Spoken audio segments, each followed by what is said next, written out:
कर्नाटक की हार से बीजेपी ने कई सबक लिए हैं।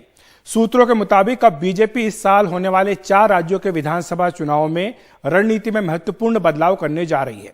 पार्टी अपने क्षेत्रीय नेताओं को महत्व देगी। जनाधार वाले नेता बीएस येदियुरप्पा को हटाना भारी पड़ा, यह भी एक आकलन उभर करके सामने आ रहा है। साथ ही जिस तरह से जगदीश शेट्टार और लक्ष्मण सावदी को टिकट न दिया गया, इससे भी कर्नाटक में लिंगायत समुदाय नाराज हुआ है। और आपको बता दें कि इस साल के अंत में मध्य प्रदेश, राजस्थान, तेलंगाना और छत्तीसगढ़ में चुनाव होने जा रहे हैं। यहां पर मध्य प्रदेश को छोड़कर बाकी 3 राज्यों में बीजेपी विपक्ष में है और जातीय समीकरणों को इन चारों ही राज्यों में साधा जाएगा, यह सूत्रों ने कहा है। जरूरत पड़ने पर छोटे दल जो अलग अलग राज्यों में हैं, उनसे भी गठबंधन किया जा सकता है। क्षेत्रीय नेताओं को तरजीह दी जाएगी, यह रणनीति में बदलाव आया है।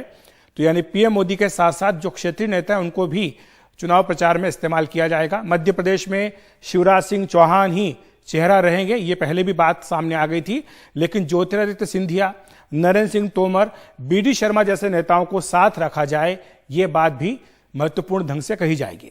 राजस्थान में वसुंधरा राजे जैसी वरिष्ठ नेता को पार्टी तरजीह देगी, यह भी एक फैसला हुआ है। लेकिन किरोड़ी लाल मीणा, गजेंद्र सिंह शेखावत, सतीश पुनिया, कैलाश चौधरी जैसे तमाम नेताओं को भी साथ रखा जाए, यह बात भी स्पष्ट कर दी जाएगी।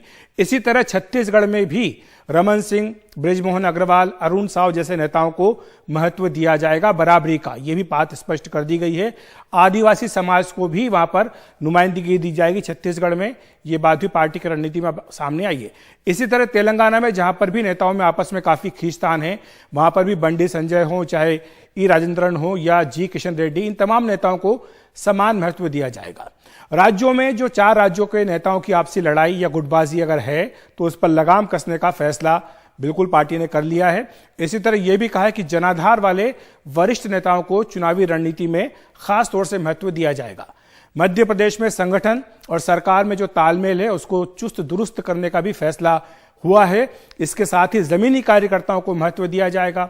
उनके फीडबैक के आधार पर ही चुनाव के मुद्दे, वादे और रणनीति तय होगी। तो ये बीजेपी ने कई सारी बातें हैं जो कर्नाटक चुनाव से सीखी हैं, और बीजेपी में ये होता आया कि अगर हार भी होती है या जीत भी होती है, जो भी होता है उसका एक विश्लेषण होता है और उसके आधार पर आगे की रणनीति तय होती है।